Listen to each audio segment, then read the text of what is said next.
जन्माष्टमी यानी कि परसों है, तो परसों से एक नई स्टोरी शुरू की जहां अनुपमा को थोड़ी सी हिंट मिलेगी हमारी छोटी आद्या यानी छोटी अनु के बारे में। तो जो वहां पे पहुंचेगी बोलेगी आपने उस दिन जो मुझे पैसे दिए थे उसमें 30 रुपए ज्यादा दे दिए थे, तो वही लौटाने के लिए मैं आई हूँ। और वहीं जानबूझ के अनुपमा चक्कर खा के गिरने की एक्टिंग करती है।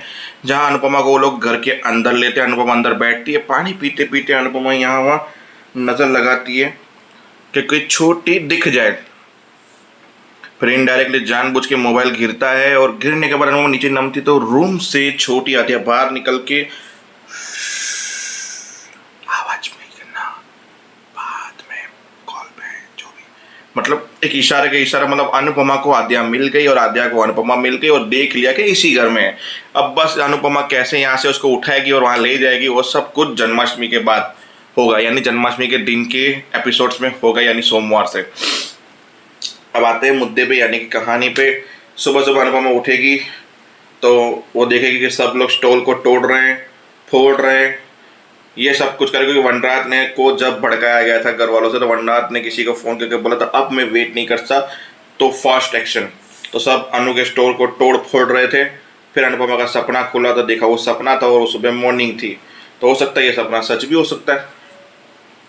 उठा तो देखा कि मेरी लारी सारी सजी धजी पड़ी हुई है, ये किसने की? भी देखा वो अनुज था। वहाँ पे अनुज के हाथ में थोड़ी चोट लगी, सफाई करते हुए कट लग गया। अनुपमा ने उसको पट्टी बांधी। पट्टी बांधते बांधते ये लोग फ्लैशबैक में चले गए, जहाँ पे अनुपमा अनुज का वेट कर रही है। घर पे छोटी अनु की बुक्स को बाइंडिंग कर रही है, मतलब कवर चढ़ा रही है। फिर बोले कि अनुज आ जाएंगे तब तक मैं ये कर देती हूँ, फिर खाना गर्म कर दूंगी, फिर ये करूँगी। अनुज सुन लेता है। फिर उनका वही रोमांस, बातों ही बातों में, आंखों ही आंखों में खो जाना और मीठी मीठी प्यारी प्यारी बातें। बस फिर वो भी एक सपना यानी पुरानी याद थी जो कभी दिखाई नहीं गई, पर जबरदस्ती की ऐड की गई है आज के एपिसोड में। फिर वही सुबह होती है जब वनराज उठता है तो अनुपमा और अनुज को एक साथ देखता है वहाँ पे ठेले पे और लुक्स देता है, जहाँ पे अनुपमा को शक होता है कि ये आदमी कुछ तो करने वाला है, वरना ये ऐसे लुक कभी भी नहीं देता जैसा अभी दे रहा है। तो फिर बस अनुज ने बोला कि तुम चिंता मत करो, तुम्हारा पहला ऑर्डर आज आ जाएगा। तो उसी वक्त फ़ोन आया कि डिलीवरी चाहिए, वो भी 30 मिनट में। दोनों खुश हो गए, पूरा आशा भवन खुश हो गया, तैयारी की फटाफट। को सागर को बोला तुम्हें डिलीवरी करनी पड़ेगी। सागर ने बोला मेरी ऑनलाइन एग्जाम है। अनुज ने बोला मैं करूँगा। बालका ने बोला मैं करूँगा। अनुपमा ने बोला नहीं इनको करने दो। बोला क्यों ऐसा बोल रही हो तुम? बोला कि अनुज अगर काम करते तो मुझे पुराने वाले अनुज दिखते हैं और अच्छा भी दिखता है कि वो काम करे ताकि उनका मन किसी और जगह पे ना भटके। तो पहली डिलीवरी अनुज देने चला गया। फिर दो लोग, एक लड़का लड़की आए वहाँ पे, भाई भूख लगी है कुछ खाते हुए चलते, जो भी होगा चलेगा, आपका जो बेस्ट हो बना दो।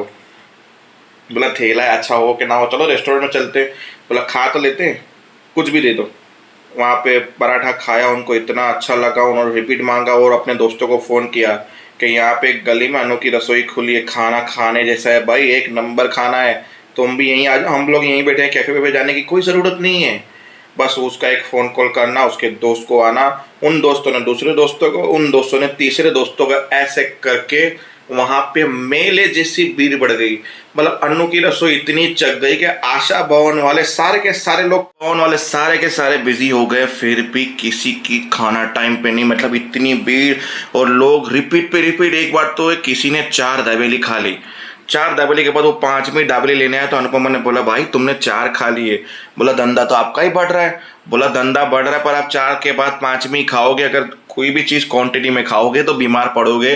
तो आप बीमार पड़ोगे, हॉस्पिटल में पैसे दोगे, तो वो पैसे भले मैं कमाऊंगी पर वो मुझे हजम नहीं होंगे। इसलिए ये मुखवास और ये खाओ। तो थोड़ा कल आना, मैं कल इससे बेटर चीज़ आपको खिलाऊंगी, पालक के परोठे खिलाऊंगी। तो वो भी ग्राहक इतना अच्छा था, उसने भी इस चीज़ को लाइटली लेकर चलेगा। बाकी वरना कोई ग्राहक होता बोला तू अपना काम कर, मुझे दे, मैं 5 खाऊं कि 6 खाऊं। मतलब अनुपमा को ऐसा बोलना पड़ा। और वो छोटी आद्या बैठी हुई थी, उसने देखा ये पैड और डस्टबिन में पड़ा हुआ था छोटी अनोई की रसोई का टेम्पलेट। तो उसकी माँ आई, उसने कचरे के डब्बे में डालने की जानबूझ के आद्या ने गिलास तोड़ दिया। बोला गलती से टूट गया, आई एम सॉरी। और वो कांच बटोरे उससे पहले उसने वो पैम्पलेट निकाल दिया, अपनी जेब में डाल दिया। शाम को जब इसकी माँ हाजिर नहीं थी, इसके बाप को बोला मेरे को भूख लगी, कुछ बना दो आप। बोला मुझे तो चाय बनाने भी नहीं आती है। तो बोला कुछ ऑर्डर ही कर दो बाहर से, भूख लगी है मुझे। बोला ये लो मोबाइल, तुम्हें जो चाहिए वो तुम ऑर्डर करो। तो फिर छोटी आजा ने फ़ोन लगाया तो अनुपमा ने फ़ोन नहीं उठाया। क्योंकि अनुपमा ने बोला जब कुछ बचा ही नहीं है, अब किसी कस्टमर का फ़ोन तो मैं फ़ोन उठाऊंगी तो उसे क्या बोलूँगी, मेरे पास कुछ भी नहीं है, ये भी नहीं है, वो भी नहीं है। तो अनुपमा ने फ़ोन नहीं उठाया। बोला कोई कस्टमर ही होगा, छोड़ दो बाबूजी, फ़ोन नहीं उठाना है। और वहाँ पे एपिसोड खत्म होता है।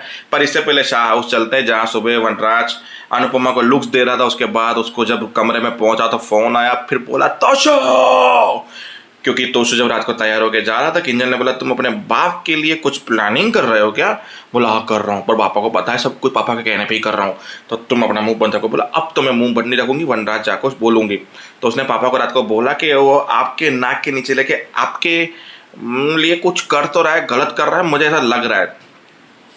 फिर सुबह जब वनराज को फ़ोन आता तो बाहर गया, फिर तोशु को बुलाया कि तुमने अपने दोस्त को मेरा नंबर क्यों दिया, और इसको यूँ क्यों बोला कि मैं तुम्हें 2 दिन में अगर पैसे डबल ना मिले तो तुम मेरे बाप से ले लेना, तेरे बाप के पास क्या पैसों का पेड़ है क्या?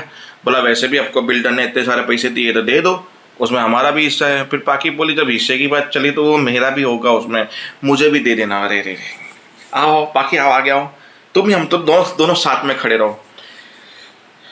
ये जो शाह हाउस बेच के जो पैसे आए ना वो मेरे हैं, मतलब कि मेरे बाप के हैं और मेरे हैं। और जो तुम ये घमंड कर रहे हो, इतना होशियारी मार रहे हो, हिस्सा मांग रहे हो मुझसे, तो ये याद रखना कि वो चीज़ मेरे बाप की और मेरी है। तो तुम्हें पैसे जो मैंने दिए हैं और जो पेंट हाउस दिया है उसमें अगर खुश रहना हो तो रहो, और बाकी तुम तो केयरफुली हो जाओ, वरना मैं जो तुम्हें दे रहा हूँ वो भी छीन लूँगा, पेंट हाउस भी नहीं दूंगा और इस घर से भी निकाल दूंगा। ना तो फिर तुम्हारे सर पे छत होगी, ना खाने के लिए खाना होगा। तो जो मिल रहा है ना उसमें बेटा खुश रहना सीखो, क्योंकि वो पैसे तुम्हारे बाप के हैं, और तुम्हारे बाप के भी नहीं, तुम्हारे बाप के हैं। तो भी केयरफुली, क्योंकि तुम लोगों ने कुछ आज तक ऐसा कमाया नहीं है जो तुम लोग हिस्सा और हिस्सेदारी की बात कर रहे हो मुझसे। वनराज ने भी तबीयत से सुना दिया। तो देखते बस आगे क्या होता है। तब तक के लिए जय हिंद, जय भारत।